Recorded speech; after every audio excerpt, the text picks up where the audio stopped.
Hello everybody and welcome to my YouTube channel. Today I'll be reviewing the Dodge Caliber SXT. This one here is the 2010 model. This is the revised version. This is the facelift. So I'll be telling you all the little features that this car has, all the differences, what you get in this car. With this being the revised version, you get the 18-inch twin 5-spoke rims. Not sure if I'm saying that right, but you get 18-inch mags. You also get the chrome strip you see on the side there on the door panels. On the rear, they haven't changed much on the revised version. All you get is the chrome exhaust. Moving over to the front of the car, this being the facelift, you get the chrome accents on the grille. You do not have daytime running lights with any trim level. You do, however, get the fog lights with the facelift. In the previous models, the chrome accent wasn't there. You got a black grille, and the fog light inserts were blanked out. Just to round up the exterior, I just want to zoom into the wheels here, as they are a bit unique, given that these are 18-inch mags, but even though you have reasonably large mags on a passenger vehicle, you do have quite a thick sidewall. So that's the side profile of the actual tire itself, which does add to the ride quality of the vehicle and is also a little more forgiving on the potholes as compared to a thinner profile tire. And I also just think the larger wheels just add a little bit of character to the side profile of this car. Now moving into the car, we'll start with the boot here. It's got a decent amount of boot space. I'm not sure if liters and all those things mean a lot to a lot of people. I see that a lot on car reviews, but this has a decent sized boot for everyday use, for suitcases, for laptop bags, for groceries. Just moving closer, we also have tie side points. I don't know if you can call them tie down points on the back of the car there. We have 3 of them. I'm not sure how important these are to people. I've never actually seen tie down points in a boot being used.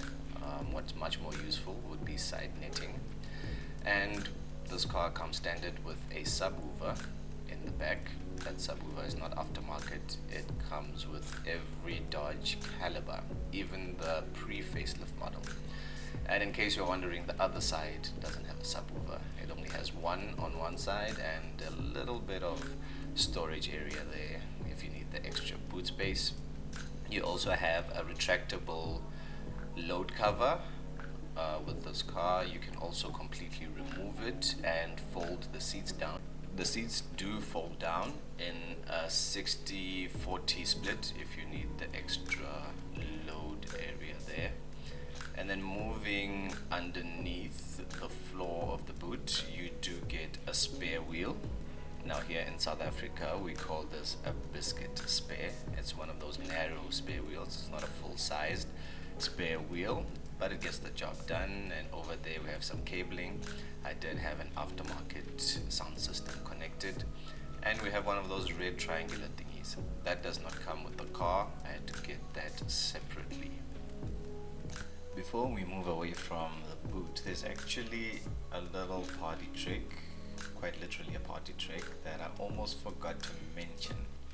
And it is the 2 speakers on the tailgate. Now these 2 speakers are not aftermarket. They do come with every Dodge Caliber, whether you have the standard head unit in front or you have the touchscreen kind of infotainment system in front. You get these 2 speakers at the back. They form part of the 8 speakers plus subwoofer that come standard with this car. This car should have been a hot hatch or something. I don't know what they were thinking when they put that there, but they are there. Now, one very peculiar thing that I find about the sound, as in the speakers that are in this car, and the system that plays the music in this car, is that this car does have Bluetooth. It has Bluetooth connectivity. You can connect your phone to this car, but you cannot play music through Bluetooth. Very weird that they put all the sound and you can't play music through your phone, but yeah, that was the technology in 2010. And I think the technology was there to play music through your phone in 2010 via Bluetooth, but this car can't do it. Now here you see the speaker surrounds around. It's also another peculiar thing. Actually, I've seen the speakers inside the doors. They are 6x9 speakers. That's the dimension of the speakers, 6 inches by 9 inches in dimension. So moving to the back, we have quite decent legroom in the back. We also have that hump where the cup holders are, which I also find peculiar because this is a front wheel drive car. There is no prop shaft going to the back, but we have that hump there. Now, is it worth it having that hump there to raise the cup holders, or would you rather do with some leg room? Yeah, I'd rather do with the leg room. And those 2 cup holders are all you get back here. No armrest in the middle or anything like that. And here's the infotainment system. You get a touchscreen, you get Bluetooth connectivity, but that's just for your phone and basically just for answering phone calls. You can insert a CD or a DVD. Yes, this car comes from a time when we had DVDs. You can insert a DVD there, you can listen to a DVD as you drive. The screen does switch off as you move the vehicle, so you can't watch and drive. That would just be dangerous.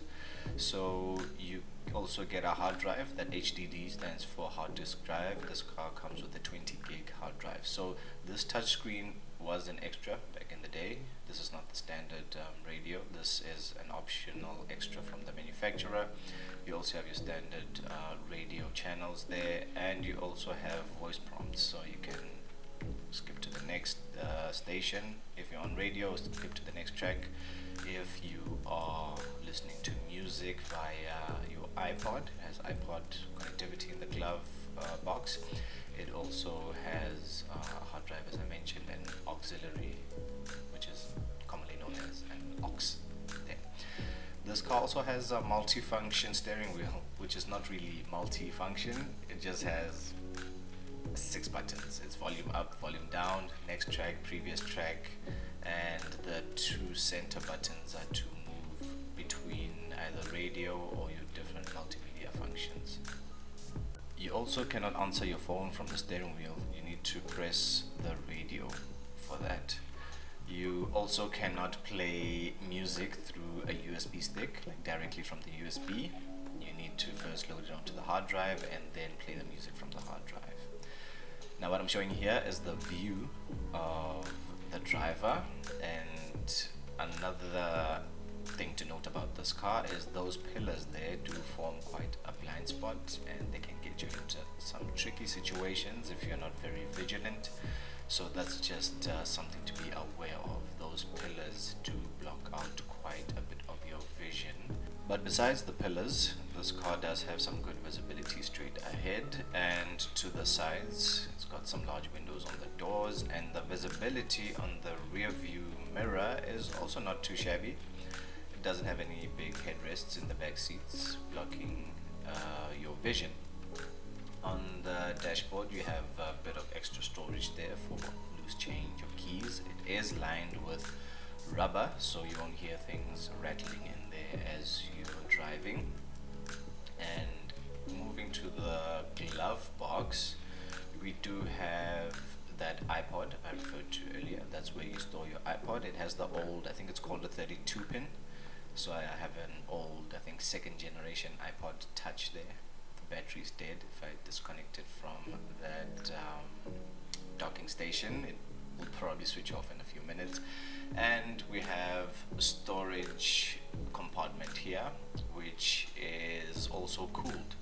So the little switch that I'm toggling there, I don't know which position is off and which position is on, but the design is that you can store some things here and your air conditioning will keep this compartment cool, so you could put some drinks, non-alcoholic preferably, Store some water, store some chocolate if you don't want it melting, but it is not a fridge, remember, it's just the cooled storage compartment.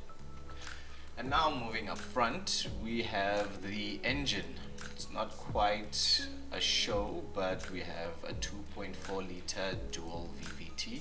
Do not ask me what VVT is at the time of this recording. I don't know what VVT is, but it is a 2.4 liter 4-cylinder. Now, you did get a 2-liter version in 2010 when this car was facelifted. You also got a diesel as well, so this is a 2.4 liter petrol. Not really much to see here. It's naturally aspirated, no turbos.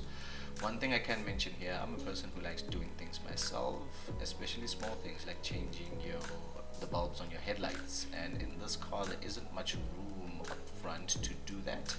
It is quite a hassle to change your headlamps on either side, so just something to be aware of. It might annoy you if you are used to doing that thing and you can't do it in this car. That's on both sides, and it's even worse on the left hand side here, as you can see.